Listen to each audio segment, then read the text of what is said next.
दोस्तों, अमेरिका ने ये कहा है कि ईरान के साथ हमारी एक निगोशिएशन डील चल रही है, लेकिन ईरान क्या कह रहा है? ईरान कह रहा है कि कहाँ भाई, कहाँ चल रही है? हमने तो किसी से कोई बात नहीं की। और दूसरी तरफ पाकिस्तान का मीडिया, टर्की का मीडिया, मिस्र का मीडिया ये कह रहा है कि इसके अंदर हमारा रोल है, हम ये इसके अंदर निगोशिएशन करवा रहे हैं और टेबल टॉक करवा रहे हैं। ईरान कह रहा है कि हम, हमारे पास तो ऐसे कोई इन्फॉर्मेशन नहीं है, ना हम किसी के साथ बैठ रहे हैं, ना हमारे पास कोई इस तरह की डील लेकर आया है। अगर इस तरह का कोई मामला है तो वो अपने तौर पे कर रहा है। और अगर ईरान ने, इसराइल ने या अमेरिका ने कोई ऐसा पीस एग्रीमेंट लाने के लिए कोई प्लान बनाया है तो हम तक तो अभी पहुंचा नहीं है। हम यहाँ पे सर्वाइव कर रहे हैं। अब एक तरफ तो अमेरिका पीछे हट गया, दूसरी तरफ इसराइल ने अटैक करना शुरू कर दिया है। अब रिटेलिएशन के अंदर जो ईरान इसराइल के सिटीज पे और खासतौर पर तिल अवीव पे जिस तरह से उन्होंने अटैक किए हैं, वो एक अपने आप में एक स्टोरी है। जिस तरह से इसराइल ने ईरान के सिटीज तेहरान पे और दूसरे आसपास के इंपॉर्टेंट सिटीज पे अटैक करना शुरू कर दिए हैं, अब उसकी रिटेलिएशन के अंदर डेफिनेटली ईरान भी इसराइल के शहरों पे अटैक करेगा। और खास तौर पे तिल अवीव पे उन्होंने बहुत सारे मिसाइल जो हैं वो फायर किए हैं। मिसाइल बेसिकली उन्होंने क्लस्टर मिसाइल जो हैं वो उस पर बरसाए हैं और उसके अंदर बहुत बड़ा नुकसान हुआ है, इसराइल का बहुत बड़ा नुकसान हुआ है। लेकिन ईरान इस वक्त डिफेंसिव पोजीशन में है। वो नहीं चाह रहा कि किसी भी सूरत हाल के अंदर इस जंग का कोई नतीजा निकले बगैर ये जंग खत्म हो। या तो इस जंग को किसी तरफ लेकर चलना चाहिए, या ये जंग किसी एक पॉइंट पे जाके खत्म होनी चाहिए, या मुज़ाकरात की तरफ जाना चाहिए। लेकिन ये बहुत गलत बात है कि पूरी दुनिया जो है वो ये कह रही है कि हम इसके अंदर निगोशिएशन करवा रहे हैं, हम इसके अंदर एक अपना रोल प्ले कर रहे हैं। किसी ने कहीं पे भी कोई ऐसी बात नहीं की कि ईरान को या अमेरिका को टेबल टॉक करनी चाहिए या टेबल पे लेकर आना चाहिए। ये अपने तौर पे एक मिस इन्फॉर्मेशन पूरी दुनिया को फैलाई जा रही है। और जो मिस इन्फॉर्मेशन जिस तरह की सूरत हाल के अंदर फैलाई जा रही है, वो एक अजीब सूरत हाल, अजीब किस्म का केओस पैदा कर रही है।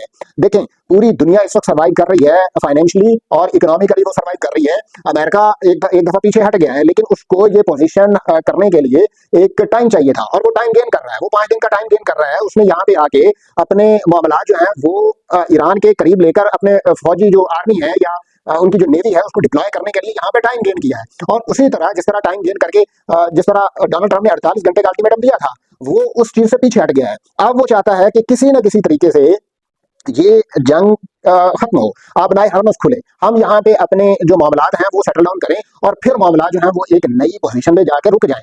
नहीं, ईरान ने इस सब को कैटेगोरिकली डिनाई कर दिया है। और ये डिनाइल सिर्फ एक अमेरिका के लिए नहीं है, ये शटअप कॉल है अरब्स के लिए भी, ये शटअप कॉल है इसराइल के लिए भी, ये शटअप कॉल अमेरिका के लिए भी है। और खास तौर पे ये जो शटअप कॉल है वो इस रीजन के अंदर जहाँ पे हम बैठे हैं, यहाँ पे भी उनके पपेट्स मौजूद हैं, उनको भी शटअप कॉल दी गई है। इसके अंदर एक अजीब किस्म का क्योस पैदा हो गया है पूरी दुनिया के लिए। और वो चाहता है कि एक नई स्ट्रैटेजी के तहत ये जंग जो है वो खत्म हो। और अगर ये उस स्ट्रैटेजी के तहत खत्म नहीं होती तो फिर इसका इसका आउटकम कोई नहीं निकलेगा। खास तौर पे अमेरिका के लिए, खास तौर पे ईरान के लिए, खास तौर पे इसराइल के लिए, बाकी सारे सारे ममालिक तो उसमें सर्वाइव कर ही रहे हैं। ठीक है, और फायदा किसको हो रहा है? फायदा चाइना को हो रहा है। चाइना किस तरह फायदा उठा रहा है? वो उसको जंग का भी फायदा है। वो कभी भी अपने फौजी किसी की जंग में नहीं मरवाएगा, वो अपने फौजियों को किसी के लिए नहीं यहाँ पे डिप्लॉय करेगा। वो एक स्ट्रेटेजिक मूव, एक अजीब किस्म का एक बहुत पॉजिटिव मूव खेलकर जो आबनाए हरमस से गुजरेगा वो $2 अरब जो है वो पे करेगा, और वो युआन के अंदर पे करेगा। $2 अरब या $2 बिलियन जो है वो पे करके अमेरिका जो है वो चाइना को देगा, तो उसको फिर वहां से गुजरने दिया जाएगा। ये एक तरह की सूरत हाल है। दूसरी तरफ जो अमेरिका का सबसे बड़ा एयरबेस है कतर के अंदर और यूएई के अंदर, जिस तरह की सूरत हाल इस वक्त अमेरिका ईरान ने डाली हुई है और उनको वक्त डाल दिया है, वो ये कह रहे हैं कि अगर हम अमेरिका तक तो जा नहीं सकते। अमेरिका अगर यहाँ पे अपनी बेसिस जो है वो उनके जरिए से हमला करता है तो हम फिर उन बेसिस पे हमला करेंगे। हमारा मकसद उन ममालिक पे आम लोगों को, आम बिल्डिंग्स को हमला करना नहीं है, हम बेसिस पे हमला कर रहे हैं। और अगर हम बेसिस पे हमला कर रहे हैं तो इसका मतलब यह है कि हम अमेरिका को हमला कर रहे हैं, हम किसी सूरत भी उनके उनके जो आम अवाम है उन पर हमला नहीं कर रहे। और ये एक वैलिड पॉइंट है ईरान के लिए। दूसरी तरफ अगर जिस तरह से एक F-35 जो हथियारा है अमेरिका का, उसको जिस तरह से ईरान ने हिट किया है, वो एक बहुत बड़ा मूव है, वो एक बहुत बड़ा सेटबैक है अमेरिका के लिए। और अमेरिका कभी भी ये नहीं चाहेगा कि उनका जो सबसे जदीद हथियारा F-35 उसको हिट किया जाए ईरान की तरफ से और इसके जो रिसोर्सेज हैं वो गिर जाए। वो एक सबसे जदीद हथियार है ना। अगर उनका F-35 ही हिट हो जाता है तो वो फिर कहाँ पे उनकी जो क्रेडिबिलिटी है वो यहाँ कहाँ पे रह जाएगी? डेफिनेटली वो हिट किया गया है, ईरान ने उसकी वीडियो जारी की है, लेकिन उसको उतार लिया गया था और उतार के मेरा ख्याल है कतर एयरबेस पे उतार लिया गया था। तो एक तरह से वो डिफेंसिव पोजीशन जिस तरह की अमेरिका और इसराइल के दरमियान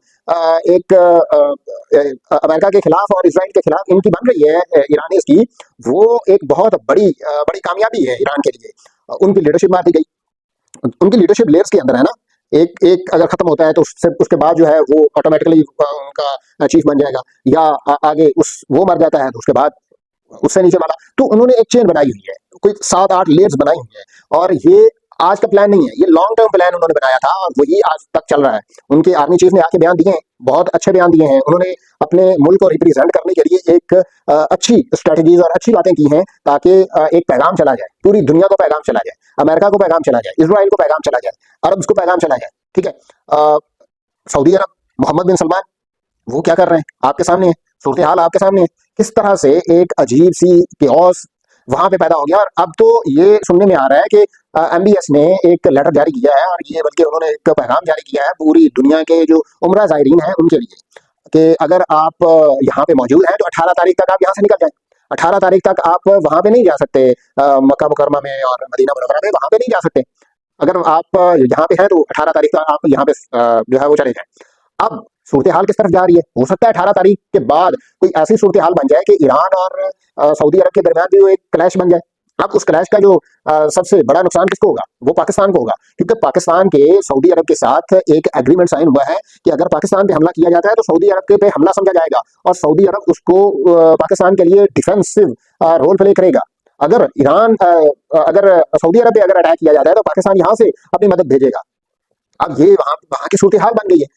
तो यहाँ पे सबसे बड़ा नुकसान जो है वो पाकिस्तान को हो रहा है। हमने 1979 के अंदर किसी और की जंग लड़ी, हमने 2001 के अंदर किसी और की जंग लड़ी, हमने यहाँ पे अपने 80,000 से 1 लाख के दरमियान लोग शहीद करवा दिए, उसका हमें इतना बड़ा नुकसान हुआ। हम यहाँ पे मिडल ईस्ट के अंदर अफोर्ड नहीं कर सकते, हमारी इतनी कैपेसिटी नहीं है, हमारे इतने रिसोर्सेज नहीं है, हमारे पास इतना वसाइल नहीं है कि हम वहां पे उनकी जंग में शामिल हो जाएं।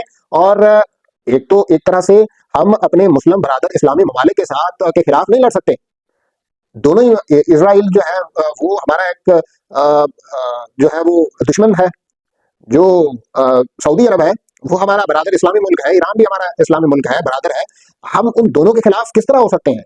अगर हम इसराइल की मदद के लिए और अमेरिका की मदद के लिए ईरान पे अटैक कर देते हैं तो उनका तो मकसद कामयाब है, ये यही था ना, और वो उसमें कामयाब हो जाएंगे। वो यही चाहते थे कि अगर आप लोग इस तरह की सूरत हाल बना रहे हैं तो हम आपके लिए एक नई चीज जो जिस तरह की डिप्लॉय कर रहे हैं वो लोग, वो बड़ी क्रिटिकल होगी पूरी दुनिया के लिए। पूरी दुनिया का जो मीडिया है वो इस वक्त इसराइल को, अमेरिका को, ईरान को और इस खिते के अंदर तुर्की और पाकिस्तान को देख रहा है। पाकिस्तान जो है वो एक क्लेम किया जा रहा है कि पाकिस्तान इसके अंदर एक निगोशिएटर का काम कर रहा है, लेकिन कहीं पे ईरान का कहीं पे कोई स्टेटमेंट नहीं आया, किसी और मुल्क का कहीं पे कोई स्टेटमेंट नहीं आया। यहाँ पे सेल्फ स्टेटमेंट जारी की गई है, खुद से ही, खुद साख्ता, सेल्फ मेड, खुद साख्ता एक एक स्टेटमेंट जारी कर दी। पाकिस्तान ने इसमें अपना रोल प्ले करना शुरू कर दिया है, ये होगा वो होगा। पाकिस्तान के जो दारुल हुकूमत है इस्लामाबाद, वहाँ पे निगोशिएशंस होंगी, वहाँ पे मुज़ाकरात होंगे, वहाँ पे अमेरिकन भी आएंगे, वहाँ पे ईरानीज भी आएंगे, और वहाँ पे ये एक डील साइन की जाएगी। ये सूरत हाल यहाँ पे बन रही है। क्या इस तरह की चीजें पूरी दुनिया को अफोर्ड कर सकती हैं? अगर ईरान नहीं मानता तो इसका नुकसान क्या है? डेफिनेटली ईरान को इसका नुकसान नहीं है, पूरी दुनिया को इसका नुकसान है, और वो फेस कर रहे हैं, पूरी दुनिया इस वक्त फेस कर रही है। किस तरह से? वो इकोनॉमिकली जो जो सब कुछ निकल रहा है। अब यहाँ पे क्या हो रहा है, यहाँ पे एक जो चीजें चल रही हैं पूरी दुनिया के हवाले से, वो एक डिफेंसिव मूवमेंट है ईरान के लिए। वो चाह रहा है कि किसी भी तरह से ये जो है वो किसी मुज़ाकरात पे जंग खत्म हो, इसका कोई नतीजा निकले। ये नहीं है कि आज जंग बंद कर दी, खुद साख्ता सीज़फायर कर दिया, कल को फिर हम पे अटैक कर दिया। नहीं, वो नहीं चाहते कि इस तरह की सूरत हाल बने। वो नहीं चाहते कि हमारे साथ इस तरह का खेल खेला जाए। वो नहीं चाहते कि हमारे साथ इस तरह की स्ट्रैटेजीज खेली जाए जिसका हमें नुकसान हो। ठीक है। वो आने वाले वक्त में, और वो उनको भी यही पता है कि ये सिर्फ टाइम गेन कर रहे हैं, आने वाले वक्त में ये एक नई मूव खेल सकते हैं। तो इस तरह की सूरत हाल बनाने के लिए आपको एक नए तरीके से अमल करना होगा। अब तक के लिए इतना ही। हमारे चैनल को सब्सक्राइब कीजिए और बेल आइकन